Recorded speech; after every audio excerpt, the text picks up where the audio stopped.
Hello friends, Varalakshmi பூஜைக்கு நாள் Thursday evening வந்து சூப்பராக சாமியெல்லாம் ரெடி பண்ணிவிட்டு நைட்டு போல் சாமியை உள்ளே அழைக்கிறதுக்காக வெளியே எடுத்துகிட்டு போய் வச்சு பாட்டெல்லாம் பாடி நல்லா பூஜையெல்லாம் பண்ணிவிட்டு பிரசாதம் வந்து வைக்கணும். இது வந்து வரலட்சுமியை நம்ம வீட்டுக்குள்ளே அழைக்கிறதுக்கான ஒரு ப்ரொசீஜர் தான்.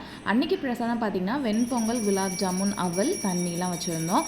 அதெல்லாம் வந்து சாமிக்கு படைச்சிட்டு நல்லா ஆரத்தியெல்லாம் காமிச்சிட்டு இந்த மாதிரி பூ போட்டு உள்ளே வாமா தாயே அப்படின்னு சொல்லிட்டு கூப்பிட்ற மாதிரி வந்து உள்ளே இன்வைட் பண்ணிவிட்டு சாமி எடுத்துகிட்டு போய் நம்ம பூஜை அறையில் நம்ம வைக்க வேண்டிய இடத்துல கீழே வந்து அரிசி போட்டு அது மேலே வந்து அப்படியே வந்து செட்டப் பண்ணிடலாம். வரலட்சுமி பூஜாங்கிறது நம்மளுக்காகவும் நம்மளை சுற்றி இருக்கவங்களுக்காகவும் செல்வம், செழிப்பு, உடல் ஆரோக்கியம் எல்லாமே வந்து சிறப்பாக இருக்கணும் அப்படின்றதுக்காக சுமங்கலிலாம் சேர்ந்து ஒரு பூஜை பண்ணுறது தான் வந்து வரலட்சுமி பூஜா.